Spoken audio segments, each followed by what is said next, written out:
नमस्कार, मैं हूं आशीष वर्मा। सास बहू और सेंसेक्स में आप सबका स्वागत है। कल हम लोग कई सारी क्वेरीज ले नहीं पाए, लेकिन आज पूरी तरह से कोशिश होगी ज़्यादा से ज़्यादा क्वेरीज आप लोगों की सॉल्व करूं। जो तमाम लोग हैं जो जुड़ने वाले हैं आज इस कड़ी में, इस चैप्टर में, इस अध्याय में, वो आप लोग की स्क्रीन्स पर आएंगे। सबकी मदद करने के लिए लखनऊ से manasjaiswal.com के मानस जायसवाल जी भी नजर आने वाले। मानस सर, स्वागत है आपका। अच्छा, आगे बढ़ूं उससे पहले क्विकली भारतीय बाजारों का चेक और उसके बाद सवाल जवाब के सिलसिले की शुरुआत। तो मोमेंटम स्ट्रांग है, 2/3% के उछाल के साथ इस समय निफ्टी और सेंसेक्स कामकाज करता हुआ 13,650, तो रिकॉर्ड उच्चतम स्तर लगाते हुए और उस गैप अप के बाद हम कंसोलिडेट कर रहे हैं, उन्हीं लेवल्स के आसपास टिके हुए, ऑलमोस्ट नियर डेज हाइज भारतीय बाजार इस समय ट्रेड करते हुए। और ये तब जब निफ्टी बैंक पस्त पड़ा हुआ है, ठंडा पड़ा हुआ है। 1/4% का ही उछाल वहां पे आपको देखने को मिलेगा, लेकिन उसके बावजूद देखिए किस तरह का ट्रैक्शन, किस तरह का मोमेंटम बेंचमार्क्स में बना हुआ है। ब्रॉडर मार्केट्स का आउट परफॉर्मेंस कंटिन्यू हो रहा है, तो मिड कैप्स 1% ऊपर। और हमेशा मार्केट का बैरोमीटर मेरे लिए एडवांस डिक्लाइन रेशियो होता है, मार्केट ब्रेथ होता है। 5:2 का रेशियो वहां पे नजर आएगा। हर 7 में से केवल 2 स्टॉक्स लाल में और 5 हरे निशान में ट्रेड करते हुए नजर आएंगे। वो है एडवांस डिक्लाइन आप लोगों की स्क्रीन पर। तो ब्यूटीफुली पोजीशन, चौतरफा खरीदारी और मोमेंटम इंटैक्ट भारतीय बाजारों में। और मानस उनमें से थे, मेरे ख्याल से इस प्लेटफॉर्म पे, इस शो में भी सबसे पहले उन्होंने बिगुल बजाया था 13,750 का। तो अब तो ऑलमोस्ट उसी जोन्स के आसपास मानस जी पहुंचते हुए, तो कॉन्ग्रेचुलेशंस। लेकिन ये आ गया तो उसके आगे की तस्वीर क्या, और आज इस समय बाजार में कोई ट्रेड बन रहा है क्या निफ्टी बैंक को देखकर?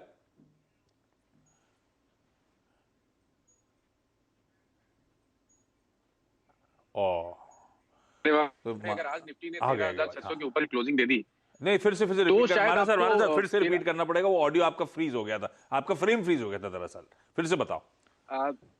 देखिए, मैं कह रहा हूँ आशीष जी कि अगर आज 13,600 के ऊपर निफ्टी क्लोजिंग देता है तो 13,750 के टारगेट नहीं रहेंगे। मैं उसको रिवाइज करूंगा 13,950 के आसपास। तो बस आज इंतजार है 13,600 के ऊपर की क्लोजिंग का। अगर वो हो जाती है तब तो आपको अपनी लॉन्ग पोजीशन में बने रहना है। ये जरूर बोलूंगा कि अब आपको अपना स्टॉप लॉस ऊपर की तरफ रिवाइज करना चाहिए, क्योंकि काफी समय से मैं 13,400 की बात कर रहा था, लेकिन अब मैं समझता हूँ कि स्टॉप लॉस रिवाइज करके 13,500 का करे। और टारगेट अगर आज 13,600 के ऊपर की क्लोजिंग आती है तो टारगेट रिवाइज करके 13,950 करे। अरे वाह, अजय, तो इंटरेस्टिंग। 13,650 के ऊपर अगर आज हम क्लोज हो रहे हैं तो टारगेट्स अपवर्ड और रिवाइज होते हुए 13,900 13,950 के जोन्स पर, फिर मतलब ऑलमोस्ट 14,000 के किसिंग डिस्टेंस पे हम पहुंचते हुए नजर आएंगे। ये 13,650 आज नहीं क्लोज हुआ तो 13,650 नहीं आशीष जी, 13,600 का लेवल है वो। और देखिए, अगर नहीं भी क्लोज होता है तो भी मैं नहीं 13,600 समझता के कि वो। ऊपर क्लोज करो आप। जी जी जी जी जी जी जी जी। Okay okay. मैं हाँ, ठीक है। तो अगर वो क्लोज नहीं भी होता है तो ट्रेंड में रिवर्सल नहीं आएगा। ये कंसोलिडेशन शायद 1 से 2 दिनों के लिए और कंटिन्यू रहेगा, लेकिन इवेंचुअली मैं समझता हूँ कि 13,750 के स्तर तो बहुत जल्द निफ्टी जरूर दिखाएगा। हाँ, तो अब आज के हाई से तो 100 पॉइंट भी नहीं दूर रह गया था। और आज 13,600 के ऊपर, आई स्टैंड करेक्टेड, 13,600 के ऊपर अगर क्लोज मिल गई तो जल्द फिर आपको 13,900 950 की तरफ हम बढ़ते हुए नजर आएंगे। बढ़िया मोमेंटम। निफ्टी बैंक थोड़ा ठंडा पड़ रहा है। निफ्टी बैंक अब ऑलमोस्ट फ्लैटिश जोन पे और शायद किसी भी वक्त लाल निशान में स्लिप होता हुआ नजर आएगा। तो माना सी निफ्टी बैंक के अंडर परफॉर्मेंस की खास वजह, या एक्सपेक्ट करूं निफ्टी के साथ ये एकदम से वो सेल ऑफ आ गया लास्ट में, एक्सपेक्ट करूं इवेंचुअली निफ्टी के साथ कैचअप करता हुआ नजर आएगा आज के सेकंड हाफ में? बिल्कुल कैचअप करता करता नजर आएगा। देखिए, यहाँ पर एक हाँ, रेजिस्टेंस बना हुआ है 30,800 का। वो लेवल्स को ब्रेक करना बहुत जरूरी है बैंक निफ्टी के लिए। और अगर वो लेवल्स ब्रेक होंगे तो मैं तो समझता हूँ कि बैंक निफ्टी आपको क्योंकि जो इवेंचुअल टारगेट लगता है बैंक निफ्टी का, हाँ, वो 32,000 के लेवल्स आते हैं। वो टारगेट सेट करने चाहिए। थोड़ा सा मीडियम टर्म की आउटलुक की बात कर रहा हूँ मैं। हाँ। तो अगर 30,800 के लेवल्स ब्रेक होंगे तो 31,500 तो आपको बहुत जल्द देखने को मिलेगा। तो अगर बैंक निफ्टी में 31,500 देखने को मिलेगा तो निफ्टी तो आपको बहुत आराम से 13,900 950 के आसपास देखने को मिलेगा। तो ट्रेंड पॉजिटिव है, इसमें कोई घबराने वाली बात नहीं है। बैंक निफ्टी में थोड़ा प्रॉफिट बुकिंग ऊपर देखने को मिल रहा है, लेकिन जब तक ये 30,400 के ऊपर ट्रेड करे, अपनी लॉन्ग पोजीशन में बिल्कुल बने रहें। पर जरा सा कंट्रीब्यूशन प्लेट लेकर आइएगा निफ्टी की या सेंसेक्स की, जिसकी भी हो डायरेक्टर साहब, तो आपको समझ में आएगा कोटक, आईसीआईसीआई दबाव बना रहे हैं, लेकिन उसके सामने एचडीएफसी बैंक, एचडीएफसी लिमिटेड ये आउट परफॉर्मेंस दे रहे हैं। तो बैंक निफ्टी में भी टसल वैसे आपस में चलता हुआ, लेकिन हाँ मोमेंटम स्ट्रांग है, तेजी की तरफ के बेट्स हमें इस बाजार में लेने हैं। सवाल जवाब के सिलसिले की शुरुआत सबसे पहले मैं कोलकाता जा रहा हूं और कोलकाता से ईशा जी जुड़ती हुई। Isha ji hi, good afternoon ma'am. Good Isha ji, कब आफ्टरनून। से स्टॉक मार्केट्स में? कोलकाता वाले तो वैसे बड़े मंजे होते हैं स्टॉक मार्केट्स में, लंबे अरसे से या आपने लॉकडाउन में शुरुआत करी मैम? नहीं, मैं एक्चुअली लाइक 2 इयर्स से कर रही हूँ। Like I do intraday. तो जैसे मैंने अभी शेयर्स लिए हुए हैं, अदानी पावर है, आईडीएफसी बैंक है। हाँ, तो इंट्राडे ये आप खुद कुछ चार्ट्स वार्ट स्टडी करते हो मैम? कैसे होता है, कैसे आप 2 साल से कैसे कर रहे हो और कैसी रही अब तक की जर्नी? पैसा आया? हाँ, आता है। लाइक लॉस होता है उतना नहीं, बट हाँ, लाइक मैं पहले रिसर्च करती हूँ कौन सी मार्केट अप होने वाली है, कौन सी कंपनी प्रॉफिट करने वाली है, उसके बेस में फिर मैं बिड करती हूँ। आज ये रिसर्च मतलब फंडामेंटल रिसर्च हो रही है, लेकिन आप ट्रेड लेते हो इंट्राडे के लिहाज से, ऐसा है क्या?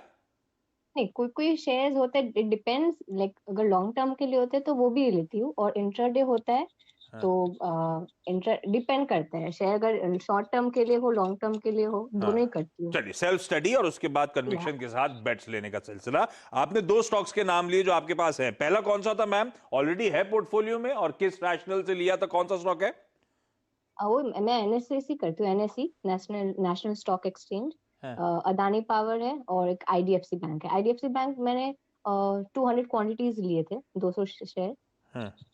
अभी तो कुछ दिन पहले ही लिया ठीक हुआ है, है। तो अदानी पावर जब लिया था, अच्छा 37 पे लिया है, और अदानी पावर दिखाइए डॉक्टर साहब पहले स्क्रीन पर।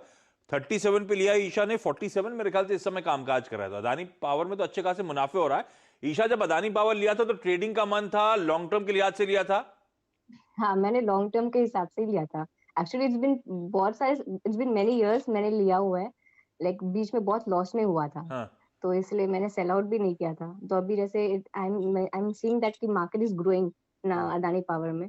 हाँ। तो जस्ट वांटेड टू नो कि क्या होगा, मतलब फ्यूचर के लिए, लॉन्ग टर्म के लिए सही है कि निकाल, कैन आई सेल आउट? ठीक बात, लॉजिकल सवाल। अदानी ग्रुप के स्टॉक्स में कई लोग फंसे थे, और लेकिन पिछले कुछ दिनों से वाकई बड़ा strong momentum Adani group across Adani group companies देखने को मिल रहा है। अदानी पावर में मोमेंटम तो मानस एक समय इसको 57 तक के लेवल्स पे ले गया था, वहां से कुछ फिजल आउट हो रहा है। तो अब ईशा को करना क्या चाहिए? ये 10 रुपए के प्रॉफिट को बुक कर लिया जाए, या दमखम है स्टॉप लॉस लगा के खड़ी रहूं पोजीशन बना के? देखिए, एक पिछले हफ्ते अगर आप देखिए तो एक सडन क्रैक देखने को मिला। मेरे ख्याल से 62 या 65 रुपए के हाई बने थे, उसके बाद एक क्रैक देखने को मिला, लेकिन उस क्रैक में भी 20 डे मूविंग एवरेज के नीचे की क्लोजिंग नहीं देखने को मिली। तो मैं समझता हूँ कि वो लेवल्स बहुत इंपॉर्टेंट है। आपकी लॉन्ग पोजीशन है तो आप बने रह सकते हैं। मैं उम्मीद करता हूँ कि हमें वापस शायद 55 और 57 के लेवल्स देखने को मिलेंगे अदानी पावर में। तो बने रहने की सलाह रहेगी। स्टॉप लॉस आपको 44 रुपए के नीचे लगाने हैं, जो कि इसका 20 डे मूविंग एवरेज है। ओके, ये दिक्कत है अदानी ग्रुप स्टॉक्स में, बहुत हाई बीटा स्टॉक्स हैं, बहुत ज्यादा वोलेटाइल रहते हैं, तो बात सच। मैं ईशा आपके पास आ रहा हूं आपकी सेकंड क्वेरी के लिए, लेकिन डॉक्टर साहब और कौन जुड़ा है हमारे साथ? मेरे ख्याल से कजला दीक्षित जी जुड़ रही हैं हमारे साथ मुजफ्फरपुर से। कजला मैम हाय, गुड आफ्टरनून। आप भी लंबे अरसे से हो स्टॉक मार्केट में कजला मैम? Yes sir. हाँ, क्या, कब से? हेलो हाँ मैम, आवाज आ रही है एकदम। जी, good afternoon sir. Good afternoon ma'am. तो कब से स्टॉक मार्केट में हो Kajla ma'am? Hello, good afternoon sir. ये तो ऑडियो का इशू है मैम, आपको Hello. मेरी आवाज पहुंच रही है? यस सर, आ रही है। हाँ, मैं सवाल पूछ रहा था आपसे, कब से कजला मैम आप शेयर बाजार में हो, कैसी रही आपकी जर्नी? हाँ सर, 2 साल लगभग हो गए। जर्नी ओवरऑल ठीक ठाक थी, ज्यादा नहीं, लेकिन हाँ अभी थोड़े टाइम से थोड़ा ठीक है, प्रॉफिट है। कब डिसाइड किया, क्यों डिसाइड किया स्टॉक मार्केट में आने का? बस सर खाली थे तो लग रहा था कि थोड़ा सा कुछ करें, तो घर पर ही बच्चे थोड़े बड़े हो गए थे तो चले गए थे, इसलिए थोड़ा अपने आप से कुछ करने की सोची। और फिर अच्छा, नहीं बिल्कुल ठीक है, फ्री थे, मन था, पर वो स्टॉक मार्केट कोई बैकग्राउंड था, या आपने आने से पहले कुछ स्टडी करी, या परिवार में कोई ऑलरेडी करता था, आपका इंटरेस्ट डेवलप हुआ? नो सर, ऐसा कुछ भी नहीं था, बट यही था कि लगता था कि थोड़ा कुछ करके देखा जाए, अगर कुछ अच्छा मिल सकता है तो करके देखते हैं। तो आपका सीएनबीसी भी चैनल हम जब देखते थे तो थोड़ा इंस्पायर हुए उस चीज से कि अरे यहाँ वाह। कुछ कर सकते तो हैं। तो अब तक कैसी, थोड़ा हाँ, तो बहुत कजला हमें मैम कुछ अब तक profit जर्नी मिलेगा कैसी रही? ठीक ठीक ठीक। ठीक ठीक रही? अभी 2 हाँ। मंथ से थोड़ी अच्छी है। हाँ, ये सबके साथ ऐसी है। 2-3 महीने से तो गजब की हो गई सबकी जर्नी, जिन भरोसा करा। अच्छा कजला मैम, 2 स्टॉक्स हैं आपकी भी क्वेरी में। ये 2 साल पहले आपने और ईशा ने साथ में शुरू करा था क्या स्टॉक मार्केट में? I don't know. 2 स्टॉक्स हैं, पहला कौन सा? सर फर्स्ट में मुंजाल शोवा लिमिटेड पे देखूंगी। हाँ, ये मुंजाल शोवा लिया हुआ है एक्चुअली कजला ये मैम? सीएनबीसी ये पंड्या से फंडा से मैंने देख करके लिया था, ये उन्होंने बोला था जब, हाँ, तो 25 नवंबर को मैंने बाय किया था ये 300-146 पर। 300 शेयर 146 की खरीद है। तो पंड्या का फंडा था, तो प्रदीप ने फंडामेंटल्स तो बखूबी हाईलाइट कर दिए होंगे, तो फंडामेंटल्स को लेकर तो इस कंपनी का आई डाउट कोई इशू होगा। और आपकी बाइंग पे ही खड़ा हुआ है वैसे अभी भी ये स्टॉक, और आज तगड़ा। अच्छा, पिछले कुछ दिनों का चार्ट भी दिखाइएगा, ये मेरे ख्याल से 6 महीने का मुंजाल शोवा लगातार वैसे अच्छा मोमेंटम बिल्डअप हो रहा है। आज वैसे auto ancillary as a space Manas वैसे ही फोकस में, होप्स जाग रही हैं कि पार्लियामेंट्री कमेटी कह रही है कि जीएसटी रिड्यूस कर दो, बहुत पेन में रही है इंडस्ट्री, स्क्रैपेज पॉलिसी लेकर आओ। ऐसा कुछ हुआ तो ये सारे स्टॉक्स आग लग जाएगी। पर अभी क्या करना है, चार्ट देखकर क्या लग रहा है? मेरी बाइंग पे ही खड़ा हुआ है। प्रॉफिटेबल एग्जिट मिलेगा क्या? मिलेगा तो कब तक? देखिए, प्रदीप जी के रिसर्च पे तो कोई शक होना नहीं चाहिए। बिल्कुल, उन्होंने हाँ। बहुत ही अच्छे से रिसर्च किया होगा, तभी वो स्टॉक फंडामेंटली उन्होंने रिकमेंड किया है। और पैटर्न की भी बात करिए, देखिए लॉन्ग टर्म पैटर्न में कोई प्रॉब्लम नहीं है।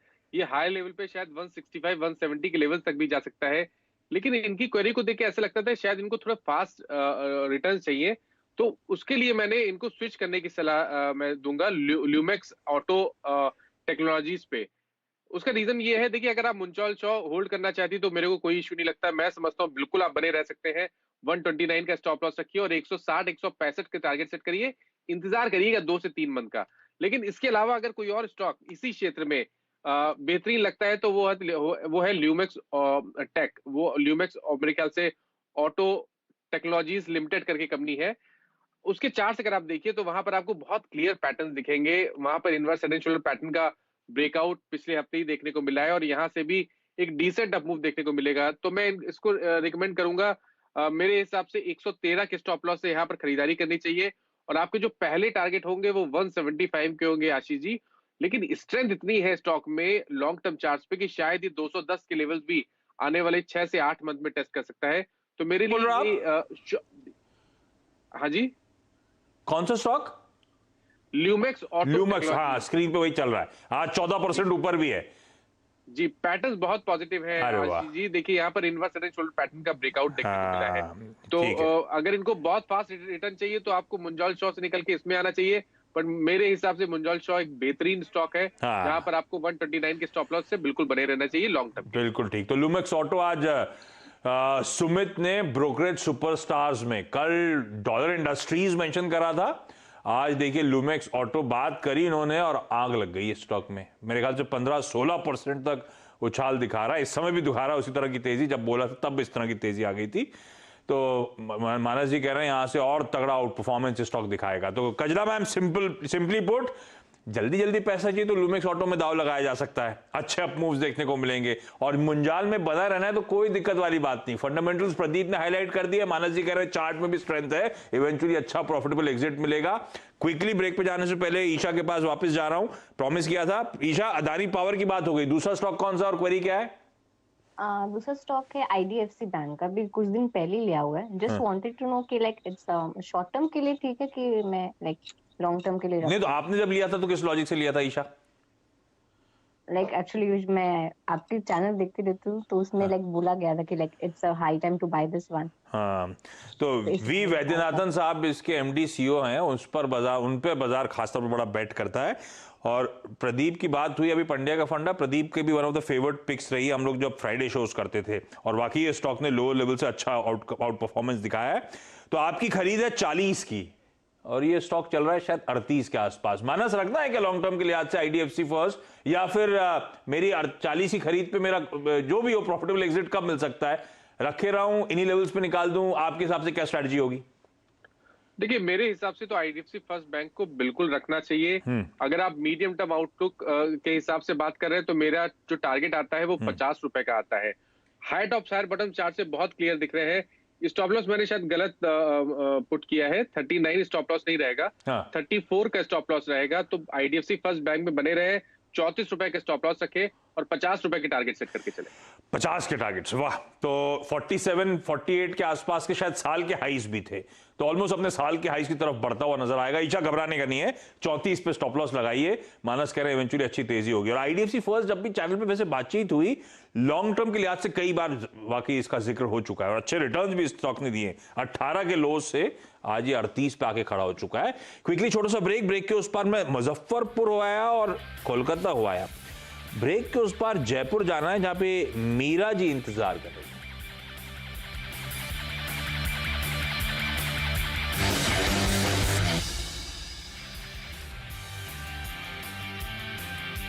Mongia Steel presents Majboot Stocks of the Day.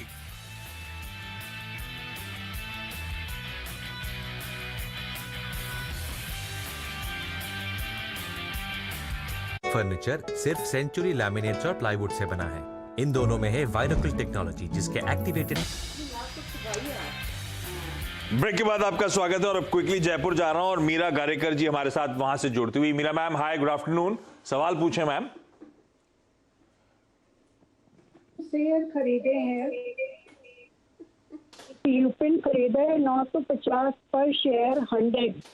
तो अरे वाह, तो आपकी एकदम बाइंग पे खड़ा हुआ है मीरा मैम। जहां आपने खरीदा था वहीं पे स्टॉक है। आपने किस लिए लिया था? ट्रेडिंग वेडिंग का मन था, लंबी अवधि के लिए खरीदा हुआ है?